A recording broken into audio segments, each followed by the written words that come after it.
صرف او صرف په یو تصویر سره اوس تاسو د یو کس واتس اپ، فیسبوک، انسټاګرام، ټیک ټاک چې څومره هم سوشل میډیا اکاونټ وي دا ټول تاسو په یو کلیک معلومولی شئ. یعنی اوس تاسو د یو کس په یو تصویر سره د هغه ټول سوشل میډیا اکاونټ په یو کلیک سره معلومولی شئ. که تاسو سره هم د چا تصویر وي تاسو د هغه ټول سوشل میډیا اکاونټ معلومول غواړئ، واتس اپ، فیسبوک، انسټاګرام هر څه معلومول غواړئ نو دا اوس تاسو بالکل کولی شئ. اوس دغه ټوله طریقه تاسو سټیپ بای سټیپ درښایم، خو د دغه نه مخکې دا ویډیو د ملګرو سره شیر کړئ او بل دا پیج د ځان سره فالو کړئ. زه د موبایل سکرین طرف ته دغه مکمل طریقه زده کوم. اوس دغه دپاره به تاسو په خپل موبایل کې ګوګل ته راشئ او په سرچ کې به APK پورټي ولیکئ. څنګه چې ما لیکلی هم د سپیلینګ ته وګورئ دغه شان به ولیکئ APK پورټي او دا به سرچ کئ.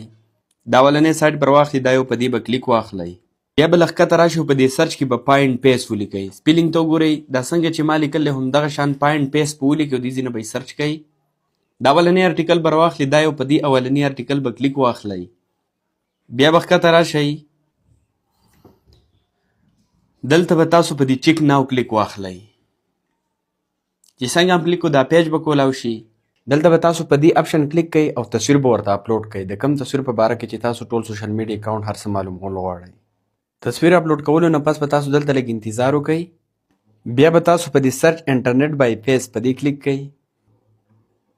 د لږ ټایم سکینینګ نه پس به تاسو سره دلته شو شي څومره هم سوشل میډیا اکاونټ چې وي د دغه کس کوم تصویر چې تاسو اپلوډ کړی وي هغه به تاسو سره شو شي.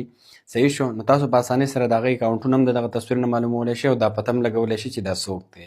نو په دې طریقه باندې تاسو د یو تصویر نه ټول سوشل میډیا اکاونټ په یو کلیک سره د یو کس معلومولی شئ او هغه کس په باره کې پته لګولی شئ. د ویډیو معلوماتي وي د ملګرو سره ضرور شیر